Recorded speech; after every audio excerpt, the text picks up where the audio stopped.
On behalf of the European Union Aviation Safety Agency, I would like to welcome you to European Rotors, organized together with our partners, the European Helicopter Association.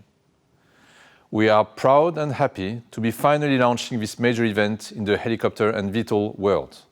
I say finally because the launch, originally planned for last year, had to be postponed due to the pandemic. And even now, we have some knock-on effects from the pandemic, which mean that we cannot have the full presence event we had originally planned. Helicopter operations, particularly HEMS, have gained prominence in recent times because of their role in the pandemic. With health services pushed to the limits in many areas, HEMS was able to play a role which undoubtedly saved lives, transferring patients who needed special attention to different hospitals, or simply leveling out the demand by taking patients to a different area with available beds. This reinforced the importance of the service in a way that will last in the memories of many for years to come. The safety of all rotorcraft operations is a clear focus for our activities at EASA.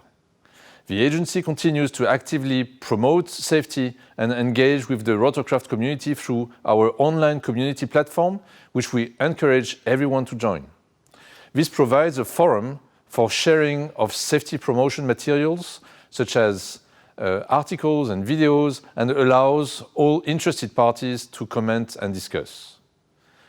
We are now 3 years into the EASA Rotorcraft Safety Roadmap, a 10-year plan aimed at improving overall rotorcraft safety by 50%. The agency is working on helping helicopter operators to focus their resources on the most safety-related tasks. As part of the roadmap, an activity was initiated to identify which regulatory requirements currently create an unnecessary administrative burden on operators and national authorities. In September, we published an evaluation report on the administrative burden for small helicopter operators and exchanged views on this with the stakeholders. The group is now taking the most critical elements and feeding them into ongoing rulemaking tasks so adaptations can be made as needed to decrease these burdens for the future. In April, we approved the first virtual reality-based flight simulation training device. Quite apart from the positive environmental implications of such devices, they can offer a significant safety benefit in allowing training in a safe environment for high-risk maneuvers and dangerous scenarios. The suitability of the virtual reality, or more accurately, mixed reality concept, was verified through a training evaluation program involving helicopter pilots from industry and aviation authorities, including flight instructors and test pilots. This evaluation confirmed the suitability of the VR concept for training purposes, even for cases such as auto-rotation, hovering, and slope landing, where the height perception and wide field of view play an important role. Such training devices are more cost-effective, an important factor given the expected increase in demand in coming years for training on helicopters and new VTOL aircraft. For VTOL, we are at a turning point. New technologies are becoming mature and will be ready to enter the market in the next few years. Manufacturers tell us that the first air taxi operations in our cities can be a reality by the mid-2020s. For citizens, urban air mobility will bring the currently rather distant concept of airspace down to ground level in the cities where they live their daily lives. In November last year, we therefore conducted a survey of EU citizens on urban air mobility to help us better understand what concerns they may have about these developments.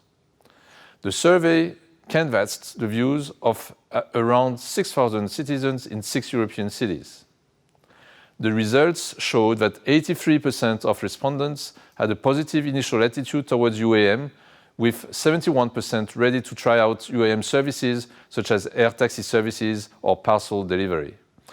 Cases in the common interest, such as in emergencies or for medical transportation, received strong unanimous support.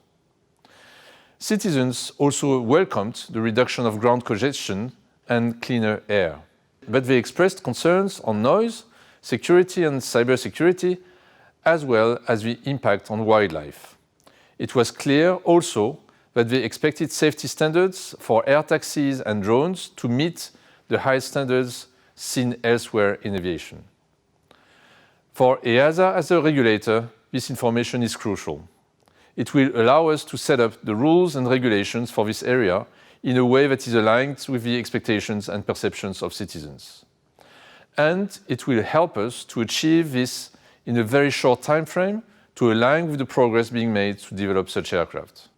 I wish you all a successful visit to our European Rotors event and hope that next year we will all be able to attend in person. For now, please spend some time with us and enjoy the show.